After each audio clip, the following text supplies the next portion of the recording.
IHTN Sports.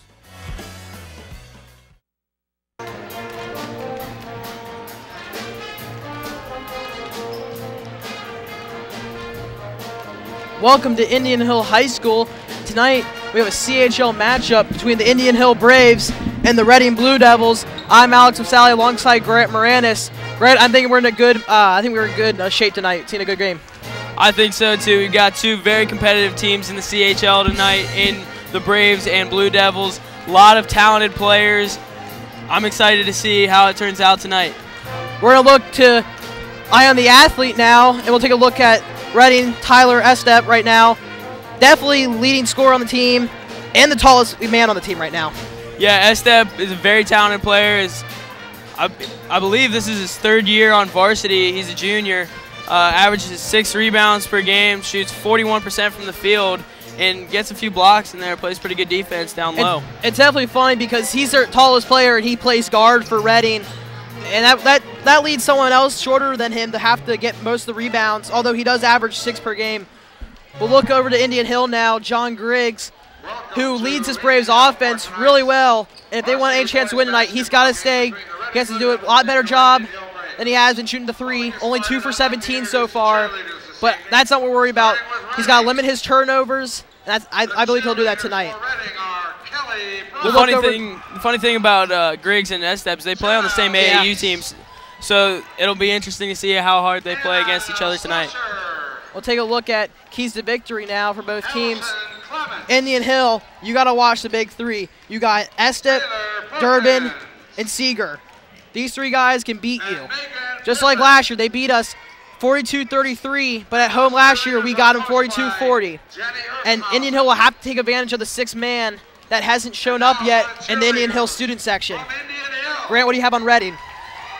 Size matters. They do have a little bit bigger on the Reading side of the ball. Indian Hill plays with 4 guards for most of the time, and sometimes if Steve Bell, the big man, gets into foul trouble, they might be playing with 5 guards.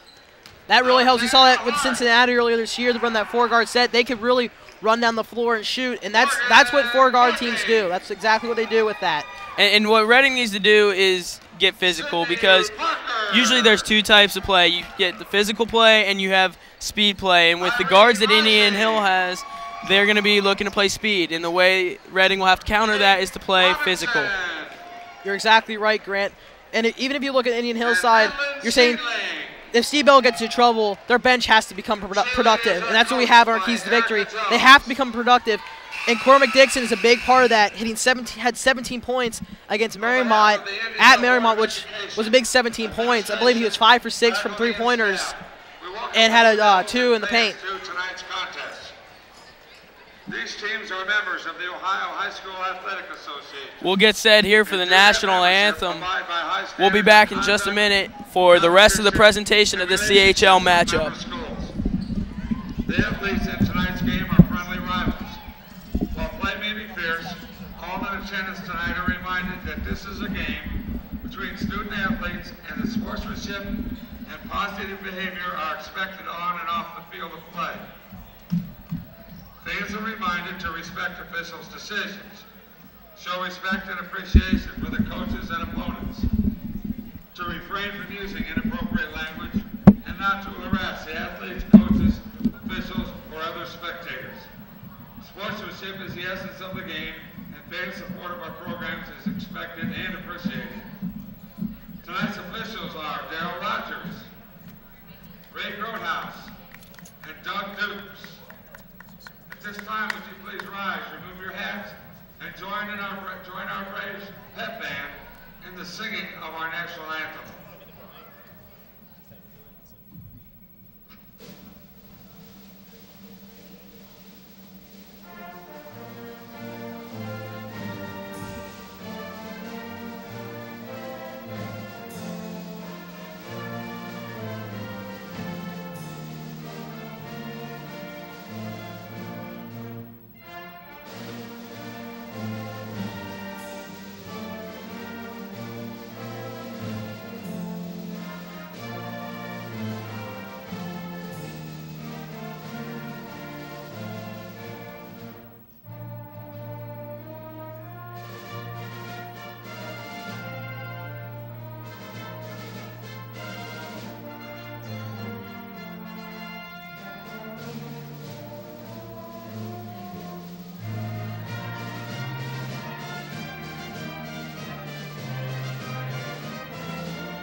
We're back from the national anthem. And Grant, this game means a lot to both teams tonight. Reading needs to win this game to stay in contention for the CHL title. And Indian Hill needs this win to stay in second place for the CHL title. But if you look at their season, Indian Hill's played great, and really they should be undefeated, except for that loss at Finneytown. Yeah, that was a devastating loss coming on a last-second shot. Just a play that was lucky. Yeah, take a look at that play, and all you can do is hope that doesn't fall. But well, you know, some of them do, some don't. Can't win them all. But Indian Hill definitely looks to win this one to stay in contention. Madeira is the only team ahead of them. They're going to be taking them on at Madeira January 31st and then back home for the season finale on February 17th. So this CHL season could wrap up big time at the end. That game could decide the CHL title because if Indian Hill wins, then they control their destiny from there on out. Number 4, Austin Trout. See, Cormac Dixon gets the start tonight. First of the year for him, but how do you not start this kid after having 17 points at Marymount? You're exactly right, and that was the discussion before the game between some of the players I talked to, John Griggs and Cormac himself, actually, wondering if he was going to get the start tonight. I said he deserves it. I mean, he's been consistent and solid through the past few games, and until he proves himself that he can't do it, I say give him the shot. I go with that too. He reminds me a little bit of a J.J. Reddick almost. Kind of sits back, and then wide open in the corner, he hits it. Was 5 for 6, like you said, against Marymount, scoring 17, and boy, was that fun to watch. He just really, the style of play he was playing was getting the crowd into it, and ended up just taking the game from Marymount. He took the air out of the stadium, the student section from Marymount. He silenced that crowd early, and I think that was a big part of the Braves' win. They blew him out from the beginning, but without Cormac Dixon, I don't think they win that game. Indian Hill wins the tip, and John Griggs will start the Braves' offense. Indian Hill doing a nice ball movement with their guards as Krimchak lays it in for 2. Basket by Krimchak.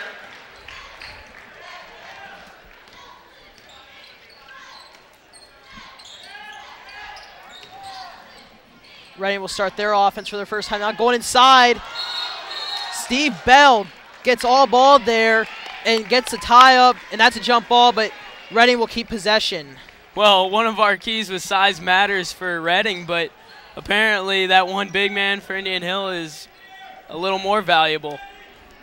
Steve Bell is very valuable to this Indian Hill squad because if he gets in foul trouble early, it doesn't look good for their inside game. Shot there just off, but rebounded by Reading.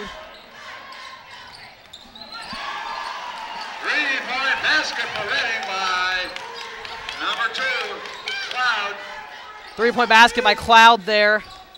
That's something you really can't have. Estep put up a 3 that was not even close, and Indian Hill had a chance to take the ball and take full momentum the other way. Instead, they give Reading. Instead, they give Reading a second chance, and they'll convert on it. I like what John Griggs was trying to do there. The ball goes over the head of Teddy Krimchak. But this Braves team has to take advantages of missed shots and not give Reading any more opportunities to put it back up for 2 or even 3. Cloud drives the lane, and he gets the 2-point basket. Basket by number 2, Cloud. Setting a few picks there, opens the sophomore Cloud up to have an open lane to the basket. Austin Trout matches Cloud's 2-point basket there. Estep drives the lane. We'll kick it out. Haven with the shot. It's no good. Rebounded by Griggs. Griggs goes to the hole. Just off. Krimchak. Putback's good. Second chance opportunities. You can't let the team have it. And we saw there very up-tempo from both teams. Estep now in the point position, slowing it down a bit. This game's going to be exciting. It's going to be fast-paced, back and forth, back and forth, back and forth. This game could come down to whoever has the ball last, I believe. Haven goes in strong against Steve Bell. He gets a 2-point basket. Basket by number 42, Havens. That was a really good job by Estep Good. in retrospect now even more because slowing the tempo down to their tempo, getting a nice shot underneath. That's how Reading will have to compete. They're going to have to play their tempo. Grant, I'm looking forward to see a little bit more how they guard Cormac Dixon because people know that what he's capable of now, and so they might guard him a little bit tighter. He's not going to have the open threes that he might have had before in the season, like against Marymount. Yeah, I think that he's a little bit more on the radar, and they probably prepared for him a little more than most teams before have.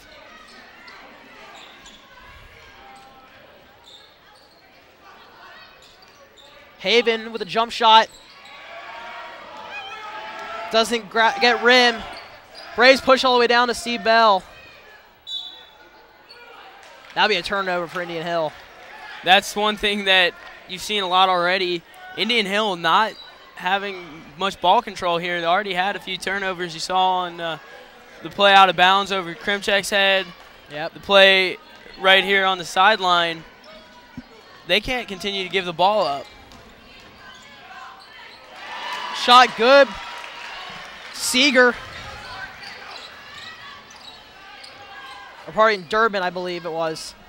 No, that was Seeger. It was. With a nice move on the baseline. Seeger, yep.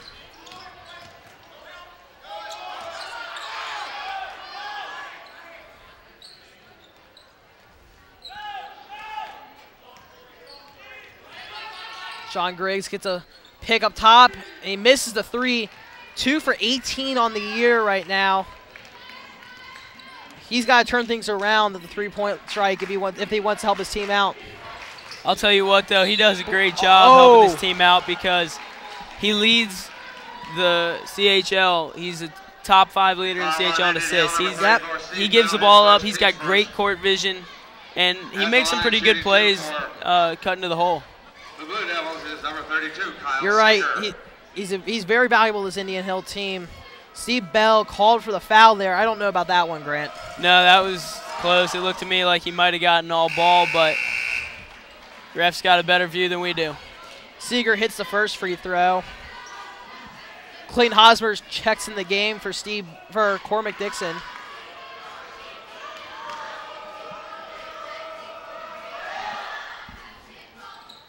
And Reigns jumped down to a 5-point lead early.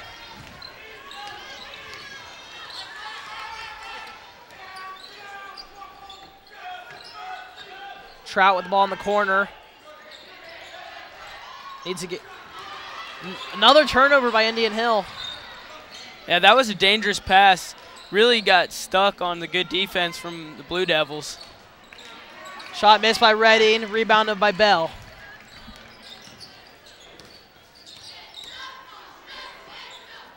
Krimchek for 3. Off. John Griggs with the steal. Can't get the bucket. Got him with the body contact there. That's Havens, his first, team's second. Havens his first, team's first. Team's first. Indian Hill gets a break there. Had a couple opportunities under the basket and couldn't convert on any of them, but they got Indian Hill for Austin Trout stepping on the line. Reading will take over.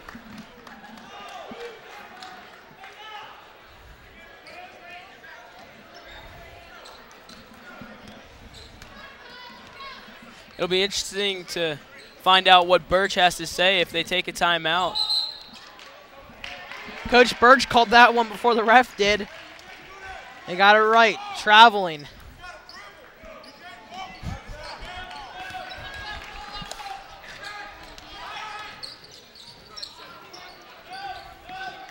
Indian Hill playing a little bit bigger right now with Clayton Hosmer in the game and Steve Bell. And they go inside to Krimchek, and he gets the deuce.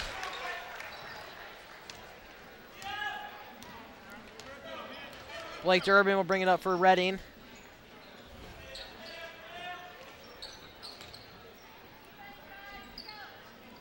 Havens for 3. Basket by number 42, Havens.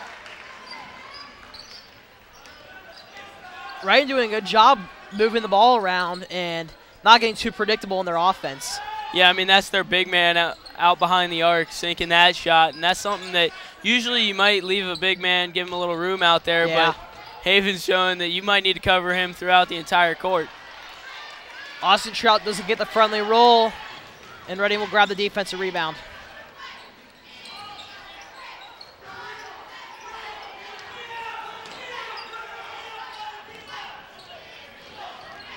Indian Hill bringing a lot of defensive pressure now, trying to cause a turnover. They're going to call that one on John Griggs, I believe. Yeah, John plays a very aggressive defense. I mean, he's a football player and plays the same way on the football field. And sometimes he has trouble controlling that on the basketball court. Well, I believe Havens just beat Indian Hill in the lane right there. I believe someone was either going to foul him, either Steve Bell or John Griggs, and either way, he's getting 2.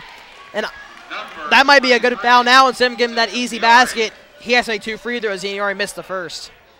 Yeah, definitely a good foul in retrospect. And Birch definitely likes Griggs' style of play, very physical and up-tempo. He makes the other team make the plays. He's not letting them get anything easy.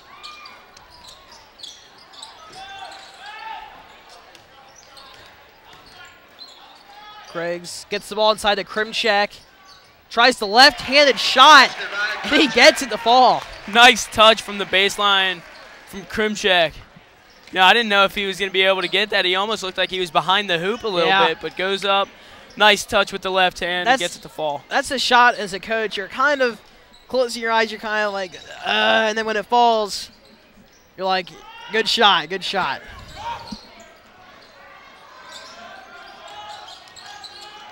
Tyler Estep hasn't gotten the board yet. And he gets his first points of the game. Basket by number 3, Estep. Braves almost turned the ball over again there. Yeah, trying to push a little too hard. They don't want to fall behind early.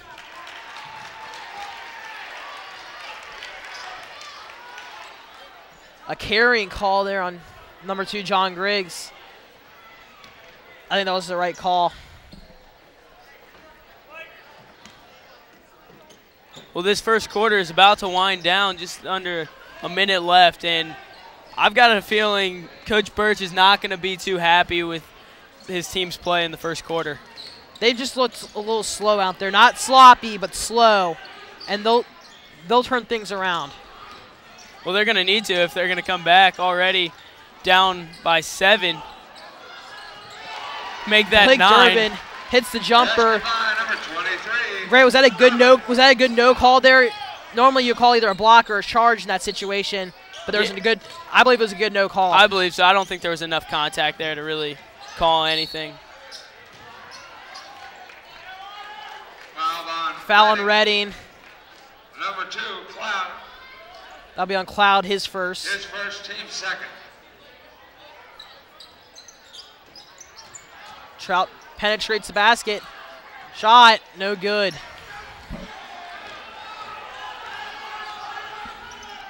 Deep shot. Estep couldn't hit it. I don't know about that shot. He could have taken another couple of dribbles. Oh, for sure. I mean, the ball bounced off the rim and took a pretty high bounce, and player still got a hand on it for a rebound just before the clock ran out. We'll take a break. At the end of the first quarter, Reading 19, Indian Hill 10. And rehabilitation team for Indian Hill.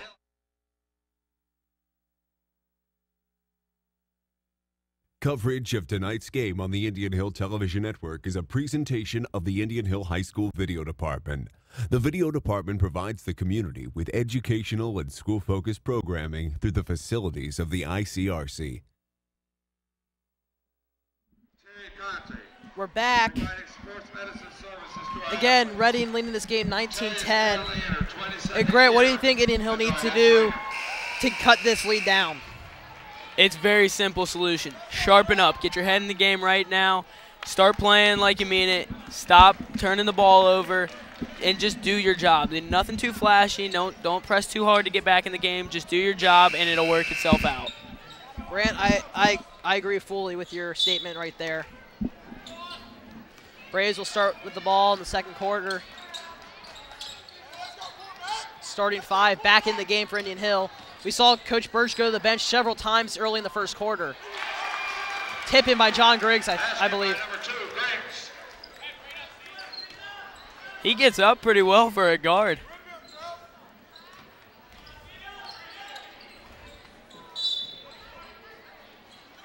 It's going to be a push on Indian Hill. Foul on Indian Hill, number 2, John Griggs. John Griggs with a push. Second, team's third.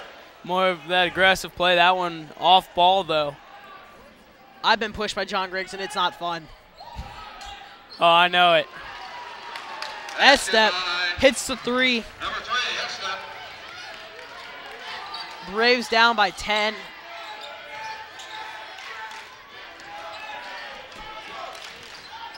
Well, Alex, I'm starting to see that Turnover. 6th man kind of fill in a bit, but they're quieted down with that turnover. Poor pass there by Cormac Dixon.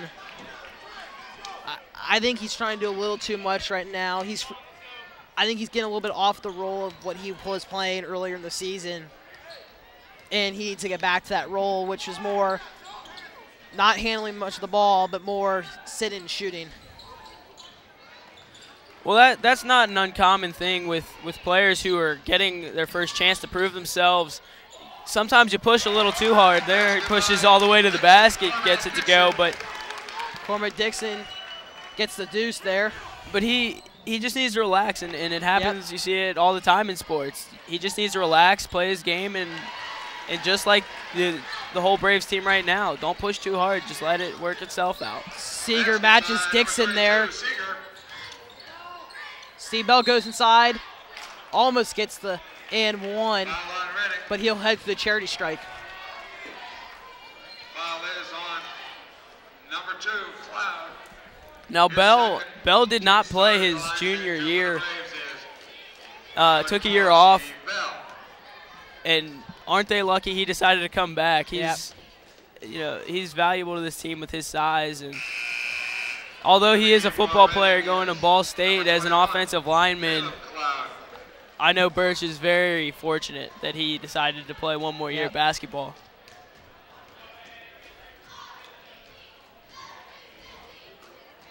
Steve Bell misses both from the line. Don't really expect a kid his size to make both free throws, but it would really help the Braves at this point in the game. Even 1 would be nice in this situation for Indian Hill.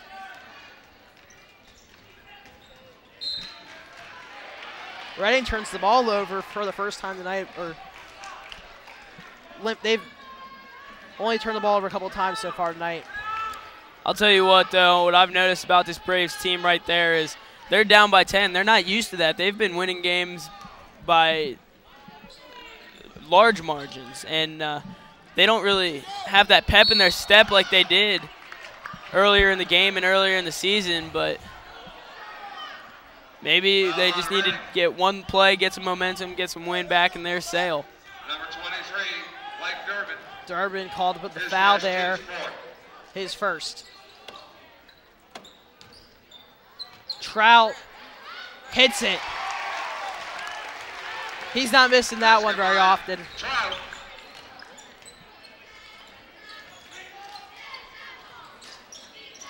Durbin with the ball, driving on Dixon. He steps on the line, ball goes back to Indian Hill. Into the game by the Braves, number 23, Jacob Fiore. The fans are slowly getting back into this game as they see their Braves chipping away at the used-to-be 10-point lead. Just off. Nothing wrong with that shot there by Griggs. Not at all open, and the only problem I have on that is Indian Hill needs to crash the boards. Nobody went after that rebound except for, I think, one player in Trout, and Griggs, I think, needs to do a better job of following his shot. Indian Hill definitely has a size advantage on Reading. Breakaway, S-step. Gets the 2-point basket. Number 3. I'm sure Griggs will hear about that tonight after the game. As we said, Estep and Griggs, very close friends, play on the same Fiore AAU for 3. team. He hits it. 3-point basket by Fiore. The lead's down to 7. As I just mentioned, maybe Indian Hill needs that one thing to just spark their team again, and I think they've got it. They're playing. They've got that pep in their step a little more. The crowd's getting back into it. Oh. I don't know about that call, but it'll go on Teddy Krimchek. But that just shows you they're playing aggressive. They're playing hard. They want to get back into it.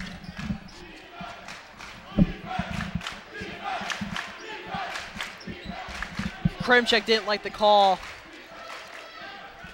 but he has no say in what the call is, so he'll have to deal with it.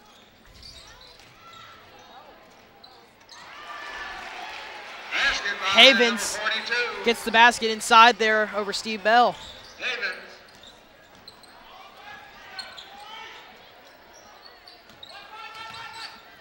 Krimchek for 3. The ball's up for grabs. Good job by Redding getting the ball. Estep for 3. No good. They got Trout for 3. It's good. 3-point basket by Austin Trout. That'll cut the lead to 6. Indian Hill getting a little wind in their sail now. Indian Hill D'ing up now, trying to get a turnover or defensive stop. And Redding's heading to the free throw line. That's Seeger. He'll be shooting 2. I'll tell you what, these fouls that Indian Hill keeps having aren't even just fouls. They're even more detrimental because as soon as they get a little spark, a little wind in their sail, a little momentum, they kill it by committing a foul and slowing the tempo down. We've already seen that with Indian Hill's guard play. They like to play up tempo, and they kill the tempo by committing these fouls. And look at Reading. They haven't taken advantage of most of their free throws tonight. And if they want to put Indian Hill away, they have to do that.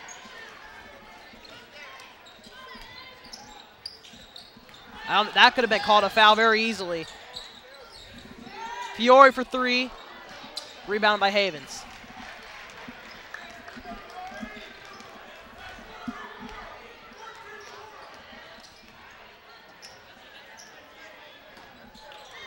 Estep running the Blue Devils offense.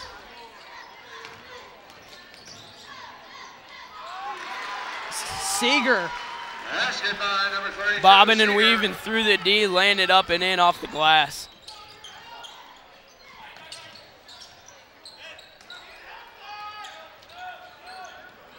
Indian Hill moving the ball around.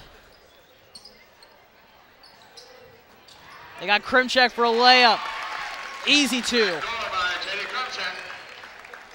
That was a great play, great vision by Trout, great pass just to sneak it in right underneath the defense. Krimchek, who just lays it off the glass, up and easy. If you know that was Trout passing that ball, you might have thought it was Tyler Mars.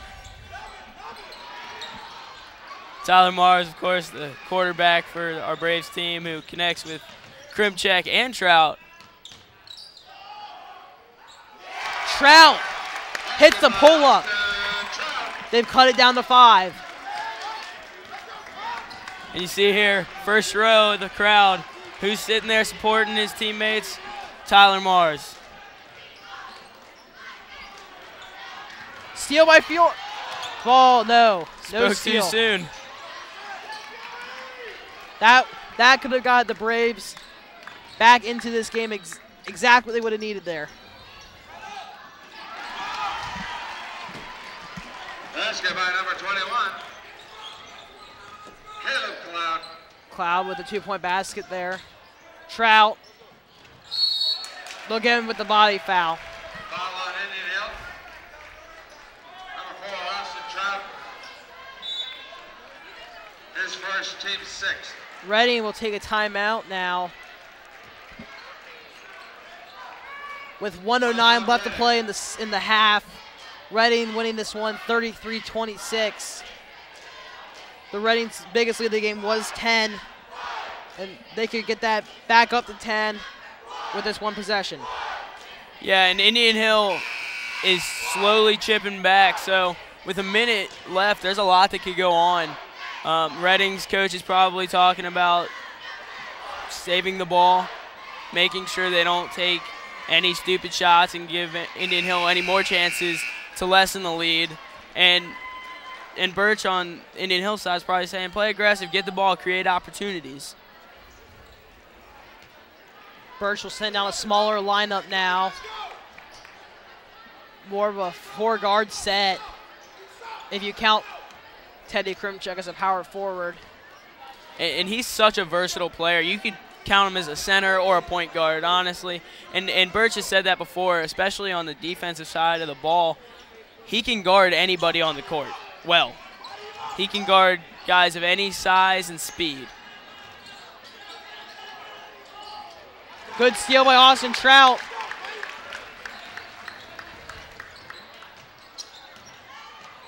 Breaks with a good dish to Clayton Hosmer. He needs to take advantage of that one from the corner there. Yeah, that would have been a big shot there to chip away at the lead.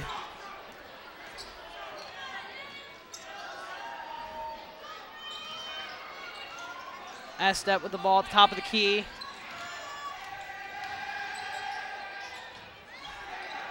Ball, no one grabs off the defensive rebound until it's grabbed by Trout.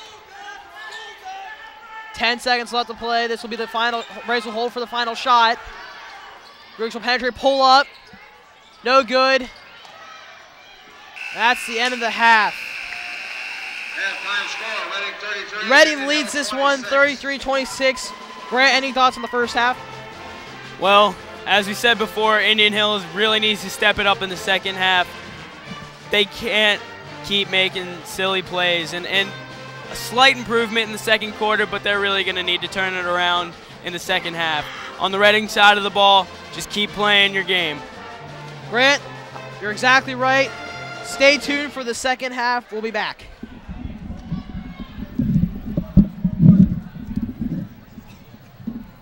The Indian Hill Television Network produces coverage of many of the school sporting events, so be sure to catch all the boys and girls action on this community access channel. For playback times in your area, call the ICRC at 772-4272 or visit their website at www.icrctv.com.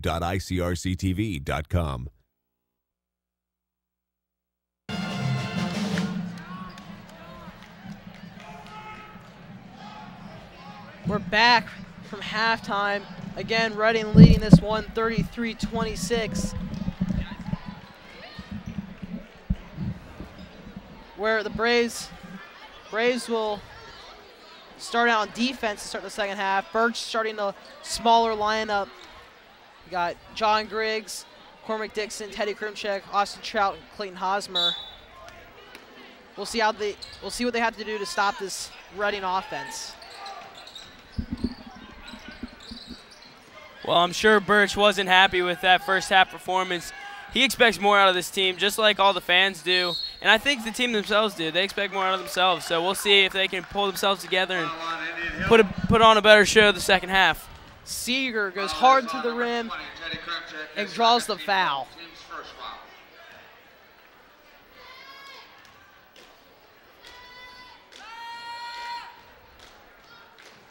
He hits the first.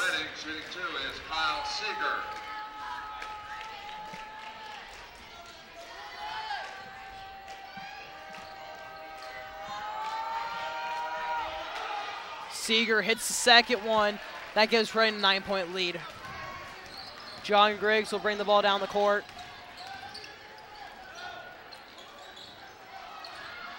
Krimchek, the floater, doesn't go, and one! John Griggs. Basket by John Griggs. Gets the basket and the foul. Foul is on Reading, number 2. That could be some key momentum right there, getting his team back into this game. And that's the kind of intensity that Indian Hill needs to pick up in the second half. And that really John has a lot of influence on.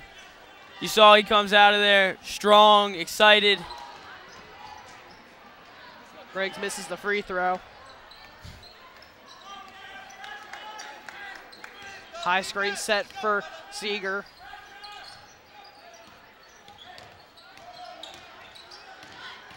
Seeger with the leaner, and he gets it to go. He's probably doing the best right now on Reading's offense. Kind of a dark horse, and he's doing a good job tonight.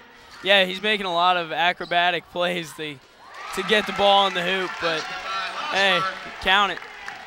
Clayton Hosmer matches that basket there. Big basket for Indian Hill. Like we said earlier, our keys to victory, Indian Hill needs to stop their big three, which is Estep, Seeger, and Durbin, and they haven't done it. Number 3, Estep. Estep hits it. Hosmer throws up a shot, but they'll keep possession here. I think Hosmer needed to look around. Yeah. First, he had a wide open John Griggs in the corner. Trout with the ball. Dishes to Griggs. Griggs for three. Again, misses another three.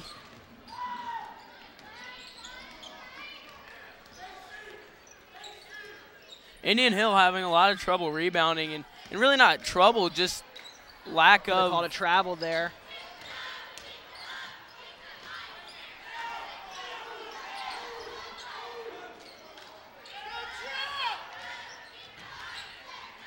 Durbin turns around, shot, no good, rebounded by Krimchek.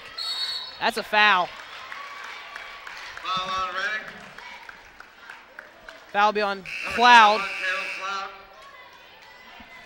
That's his first. For the Braves is number 23. Reading already 2 fouls already in this half. Braves need to take advantage of that, getting the bonus early. Yeah, the more they can drive in, get shots to fall, and get Reading to foul, the better off they'll be. Indian Hill misses the shot.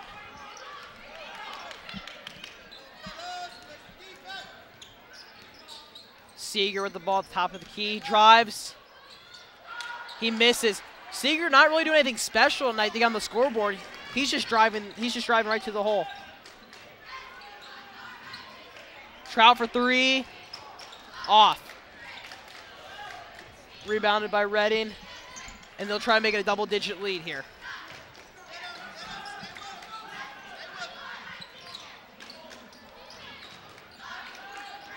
Havens with the ball, drives. Cloud for two. He gets it to fall. Basket by number 21, Caleb Cloud. Indian Hill needs to find a way defensively to stay in the game because their offense isn't getting it done. Well, the second half isn't really looking any better as they let Reading jump out to their biggest lead and almost extend it even more, but Grant, the turnovers are still there. Yeah, Grant, honestly, I feel like Reading has more heart to win this game than Indian Hill does.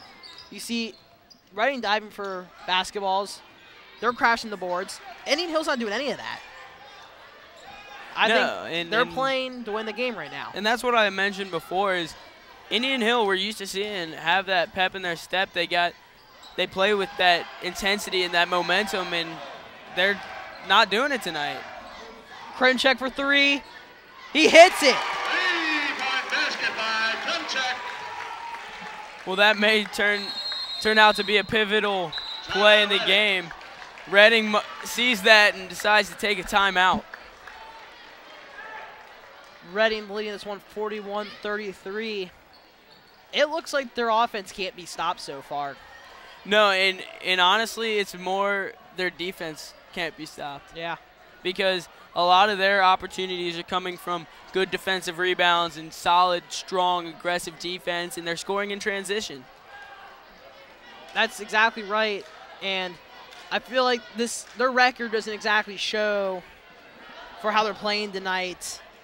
And I feel like, if they do, and they play like this the rest of the whole year, they could end up as CHL champions if they if they get some help from other teams in the league.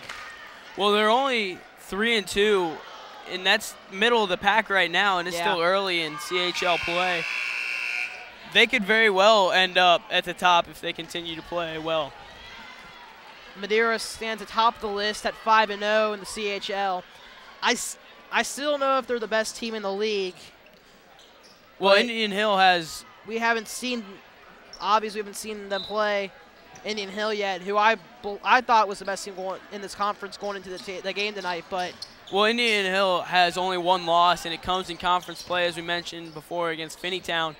And they're the only team in the CHL with one loss overall. Madeira is undefeated in conference play, but has 3 losses outside of the conference. So we have foul on Indian Hill. Number 2, John Griggs. John Griggs. His third team, sir. John Griggs with 3 fouls already. He might be looking at the bench if he keeps fouling. And that's something that might be the worst thing that could happen for the Braves right now. They need everything that he has and he brings to the court, and when he gets over aggressive. Clayton Hosmer draws the foul for Indian Hill. Foul's on Reading. Foul is on number 3, Foul's on number. First team, sir. And into the game for Reading is number 21, Caleb Cloud. That's Reading's third foul tonight. Steve Bell will check in for Clayton Hosmer now. I'm surprised they're leaving Griggs in the game. He's already got 3 fouls, and we mentioned that because if you get 5 fouls, you're disqualified from the game. And with 3 and still lots of time left to play. Trout hits a 3 from the corner, cutting the lead down to 5. Havens tries to pump fake, doesn't get Steve Bell.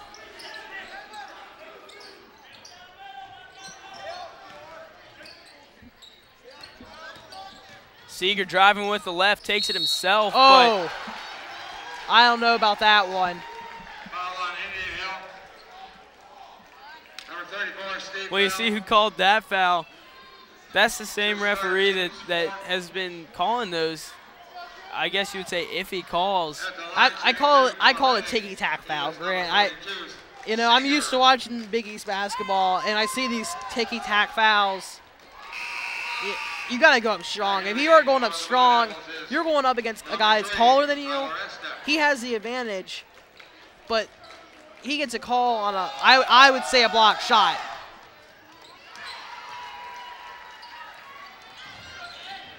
Those are the worst points, honestly, to give up. 2 free points to something like that on a ticky-tack foul. And Austin Trout with the spin move. He gets the fall. Where's that contact? Well, Trout makes an incredible move on the baseline, spins around, lays it in. Charge!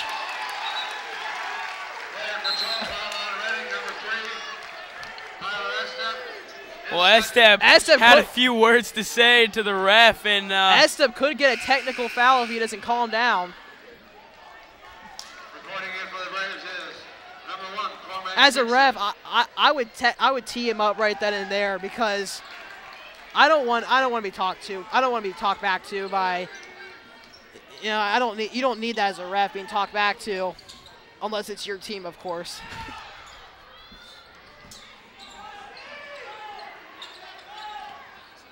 John well, Griggs. It's just a warning for Estep. Oh, nice move. Called, but Steve Bell couldn't finish that there on a beautiful pass from John Griggs.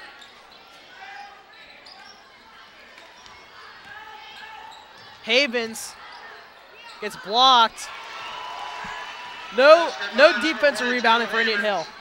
No offensive rebounding for Indian Hill, and that's what I get frustrated about, as you can tell.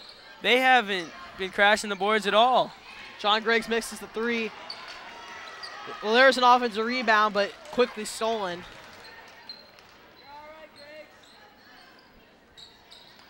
John Griggs now just 2 for 20 for 3s.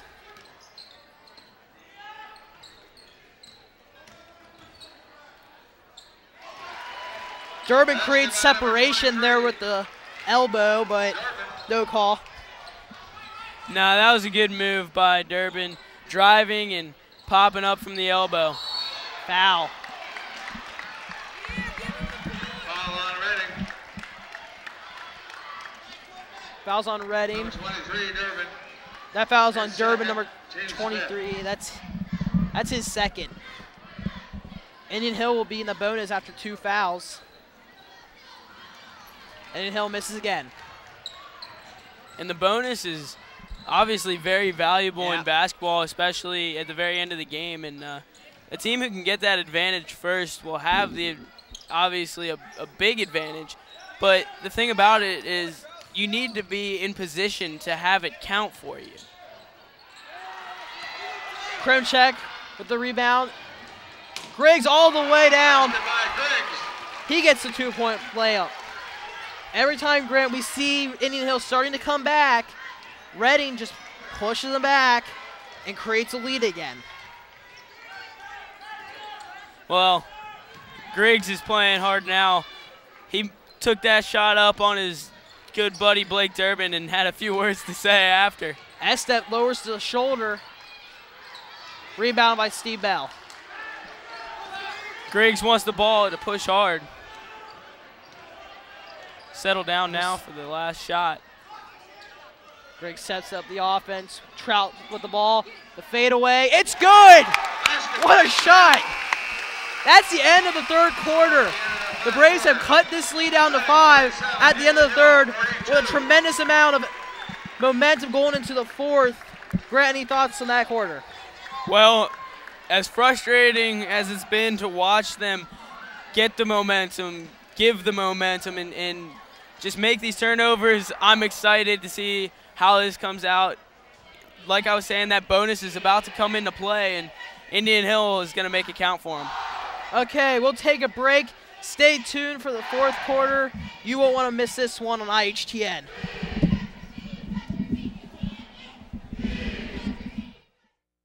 Coverage of Brave sports on the Indian Hill Television Network wouldn't be possible without the generous support of the Indian Hill Boosters, the PTO, and the ICRC.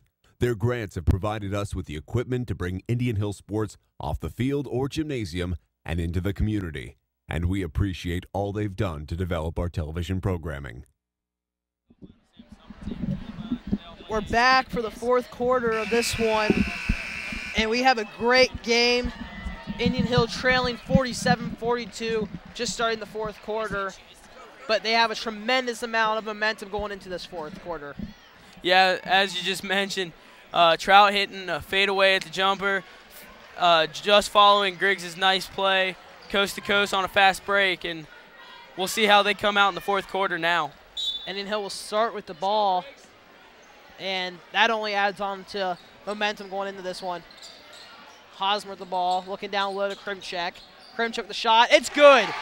They cut down to one possession.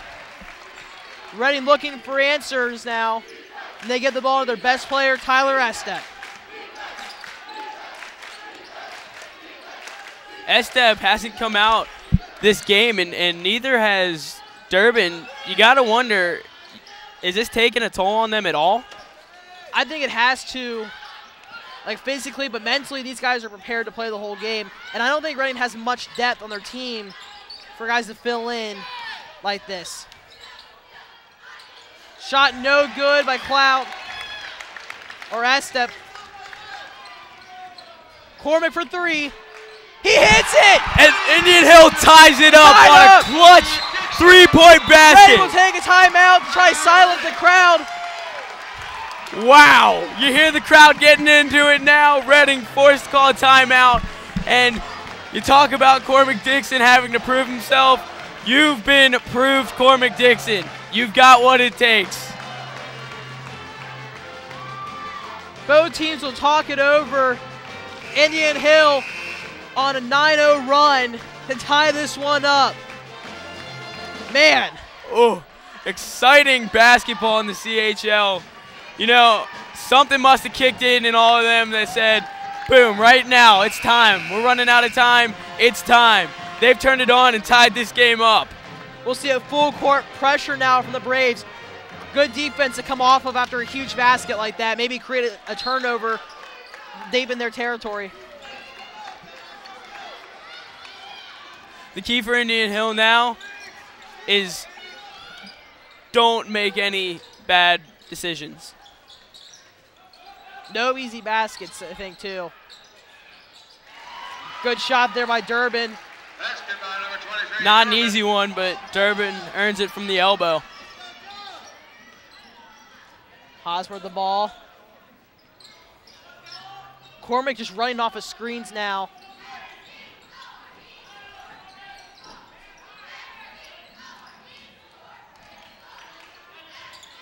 Trout with the ball.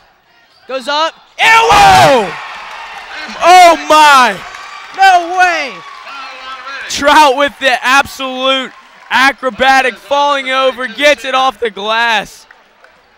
What a big basket for this Indian Hill ball team. Now, we're fortunate enough to be sitting right next to his little brother, Mitch, and you can tell that he was excited about that one.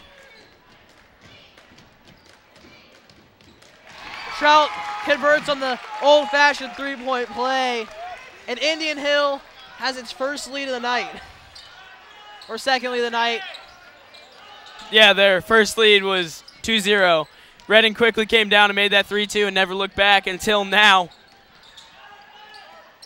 Havens with the ball, backing down on Trout, and he misses it. They could have called an offensive foul, but a good no call there. Yeah, that's one of those ticky-tack fouls that you're not complaining about now. Trout, pull up, it's good! Oh, is it getting hot in here? Because Trout is on fire. Has clawed their way back to a 5-point lead in the fourth quarter of this ball game. Trout for 3 years now has been a varsity player and has been the heart of this team, and he's showing it. Offensive rebound.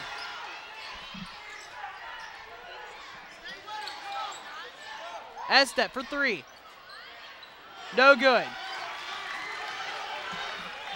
Indian Hill will slow things down. Trout with the ball.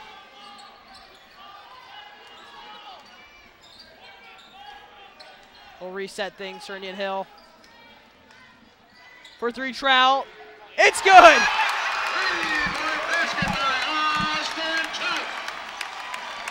Wow. Trout's got 24. My gosh. My gosh. And man, a steal. A great play by Kripchak. He'll take it all the way. Oh! That can be called a flagrant. They can call that a flagrant.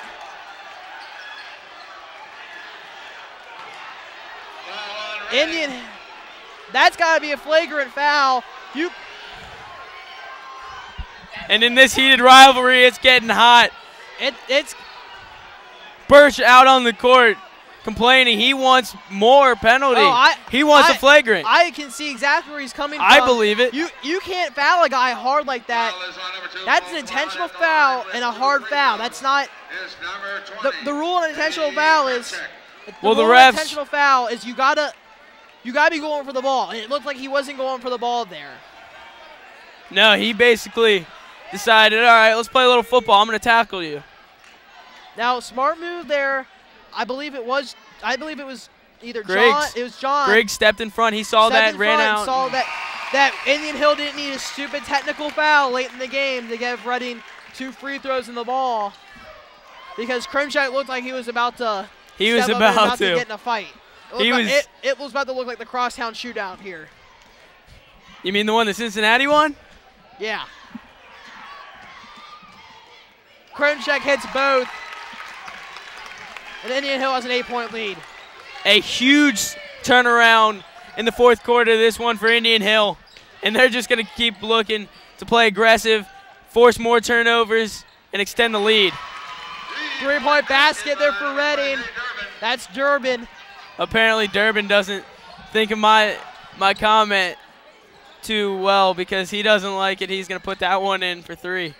Kremchak can't hit the jumper. Estep with the ball, driving. That's a travel. And Estep can't believe it. And I don't know what Estep's thinking. He clearly walked with the ball there. And one of our keys to victory, what was it again? The sixth man.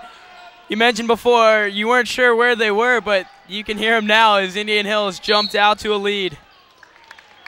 Timeout, Indian Hill. Coach Birch will call a timeout. Smart move, calming his team down, telling them not to get too excited and take a bad shot. But, man, this Indian Hill team is pumped up, and they should be after this deficit they just came back from. Oh, I think the whole arena is excited, except for that corner in the far right. That's Reading fans over there, but the rest of this arena is rocking. Now, Grant, looking to the Reading side, as the head coach, what do you say to this team after they just gave them a lead, and now they're looking at a 5-point deficit? You say, do what you've been doing all game. You have to get back to that. Don't push too hard. The same thing. It's a reverse role now. They've got to start playing their game again. What do you tell Estep now? Calm down. He needs to calm down because he's getting into trouble. And the player that can take shots. A player that can take his energy and his anger and convert that into hustle and into smart plays and intense play is good. But if you are the kind of player that can't control it and ends up mentally out of order. Well, if you control it, that results in points on the scoreboard. That's what Reading needs if they want to come back. Reading playing a little aggressive on defense now. That's exactly what they need to do, maybe cause a turnover. Oh, what a pass. That's a 2-point basket. Steve Bell. Griggs just putting the moves on, dishes the Bell off the glass.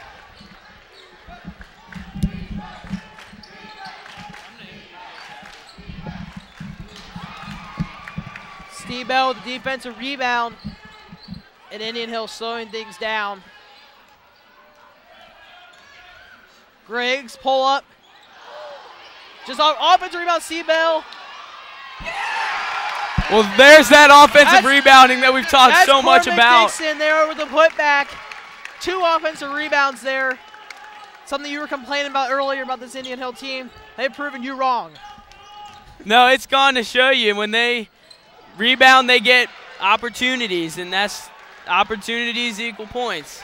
Now this is where good teams put teams away late in the game. A big basket.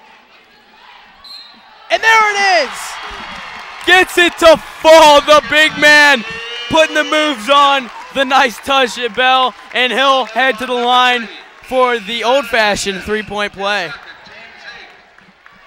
Indian Hill has jumped out to an 11-point lead late in the 4th quarter. Man, that could be the dagger.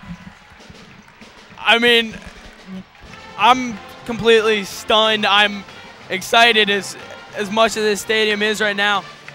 We said at the end of the 3rd quarter that, you know, some people might be getting tired. It's been Reading controlling and dominating the game. But what did we say?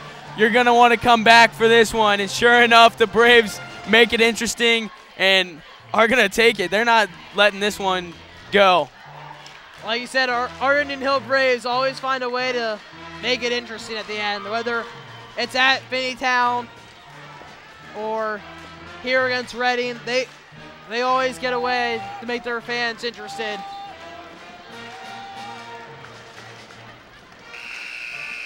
Steve L will be shooting 1 and try to convert the 3-point play. Steve L's missed 2 free throws tonight. We'll see if he can hit a big one right now. If he puts this one in, Indian Hill will match Reading's biggest lead of 12.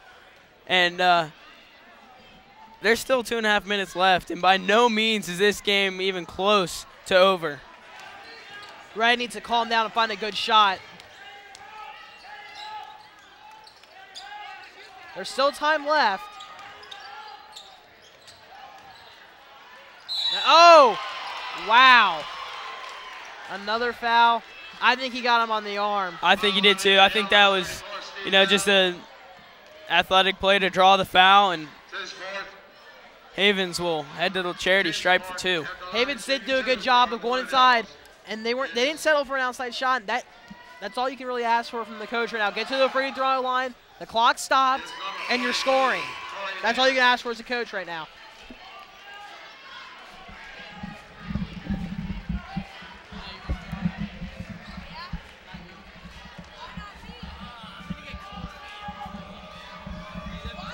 Havens makes the second one.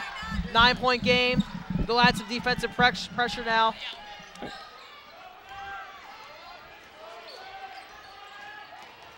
Sean Griggs, drive to the hoop, and hits a cheerleader. I mean, the cheerleader was open on that play.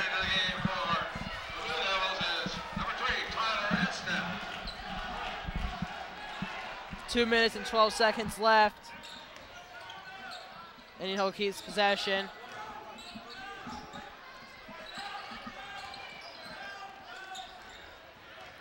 That's a foul.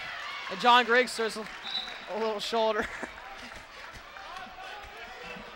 Foul on Reading, number 2, Cole Cloud, at the line with a 1-1. Is John Griggs. That is his 5th foul. Pointing in for the Blue Devils is number 21, Caleb Cloud.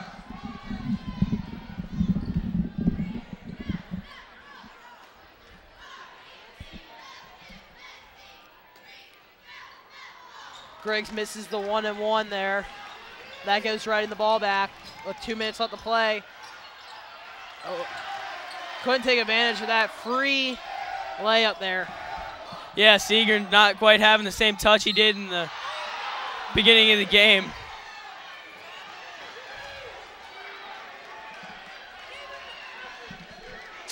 Foul on Reading. Foul's going to be on Reading there. Number 42, Clayton Hosmer will go to the line. Corey Havens. Shooting 2 now. Second team Indian Hills in at the double line, bonus. 2 free throws, is number 5, Clayton Hosmer. Granted, is it time for Reading to start shooting some threes now? I think it might be because Indian Hill's already in the double bonus. And as I mentioned before, if you're in a position where that can really help you, that can either bring you back in the game or end a game if you're on the other side. And Hosmer sinking it there. Reading hasn't even gotten a single bonus. They need to start either driving and drawing fouls, but at this point maybe need to start launching them from behind the arc, as they will there. Step for 3, just off. Clayton Hosmer with a big rebound there. Braves pushing it down. Cormac Dixon layup. That's the dagger. With 1:22 left to play, Indian Hill goes up by 13 points. That was incredible ball movement there. You might look at that and say, Griggs, oh, he's holding back. No, he's going to launch one down. Precision accuracy to Krimchek, who touches it over to Cormac Dixon underneath. Wide open, lays it up and in. You're exactly right. Great move there. Pushing the ball down the court. And normally in this time of the game, you normally don't push the ball down the court, but when you have a free layup, you're going to take it every time. And now, obviously, this game has a lot of heat in it. You saw the plays underneath the basket. You see the intensity that all the players are playing with. And in this game that means so much to these players and to their seasons this year, they are going to give it their all until that clock hits 0-0-0. They're not going to slow it down and give Reading a chance to come back at all.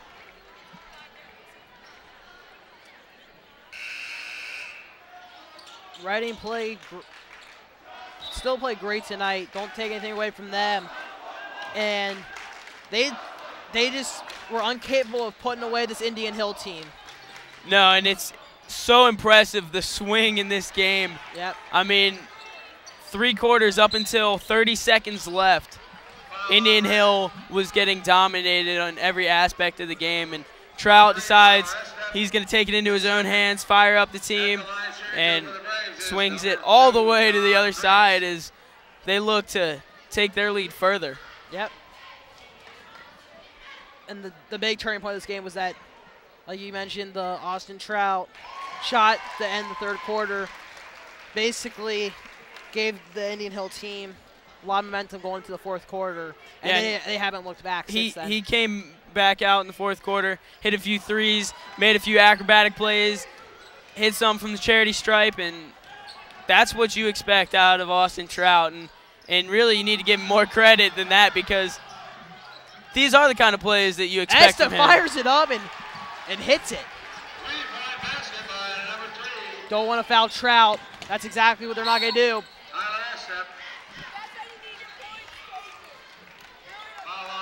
That's not the man that you want to foul if you're Reading. Absolutely not. I remember watching Trout back in 7th grade when all the players would come out for warm-ups and they'd be shooting threes, seeing how far they could hit. You know what Austin Trout was doing? He was sitting at the charity stripe, taking one after another free throws. And he makes about 90% of them. Trout will hit 1 of 2 there. Reading finds himself down by 10 with only 45 seconds to go. They'll have to hit a bunch of threes.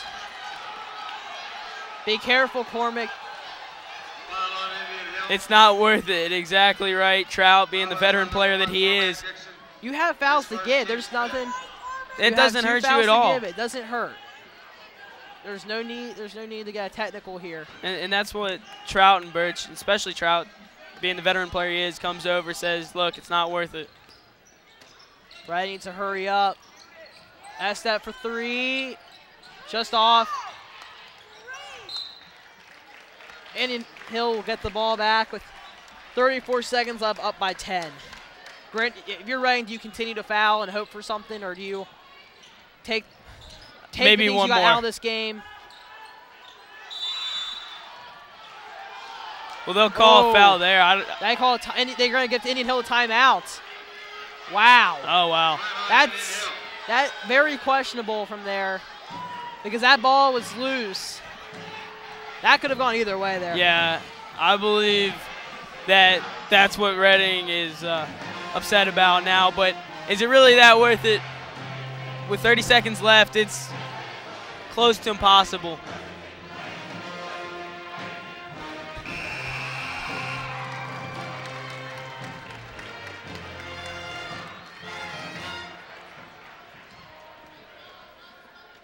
Indian Hill just needs to make some free throws down the stretch here to put the game away.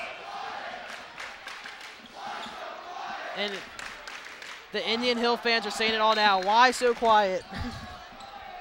And really, what else is there to say if you're Reading? You dominate 3/4 of the game and give it up. And I don't even know if you could even say they gave it up, because really what ended up happening is Indian Hill turned it on. They took it. And you got to give them a majority of the credit for that. Cormac Dixon hits the first of 2.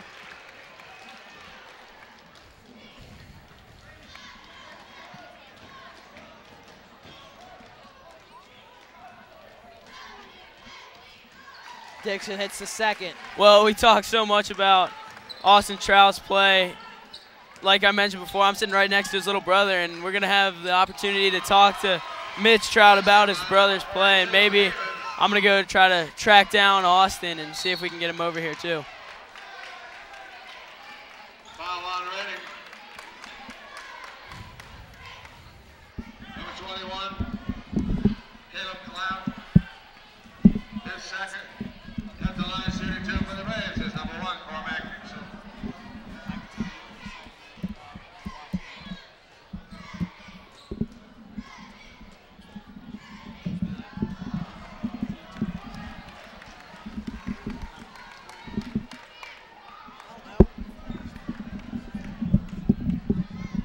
Well, as Dixon's at the line, I'm gonna hand this over to Mitch Trout, Austin Trout's little brother, and Alex have a little conversation with him.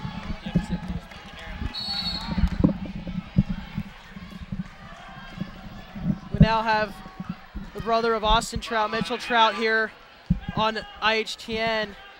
Mitch, I can tell you're excited about your brother's play tonight. 25 points and hit a big shot late in the third quarter. It was actually a great game. You know, coming into this game, we were planning on being bigger and stronger than them, but then it came a turnaround, and they got up by what? How much did they get up by? We've been Indian Hill? Reading. Reading, the biggest lead was 12, I believe. Wow, so they were up by 12, and there wasn't a ton of hope, but after a couple of threes by my brother and Cormac, they turned the game around, and what a change was it, Alex? Thanks, Mitch. We're going to try to track down your brother here, try to get him on, try to get him to talk to us. But big win for Indian Hill, and they stay contention with the help from your brother. Big win for Indian Hill. Indian Hill wins 72-63. Very great win, I agree. We're going to get your brother over here now. Here he comes. I think Grant Moranis has a few things to say. All right, should I get mine?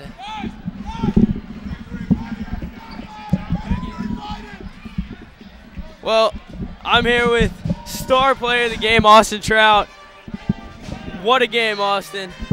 Thank you. Yeah, we started off a little bit slow, but it's always nice to be able to fight for a win.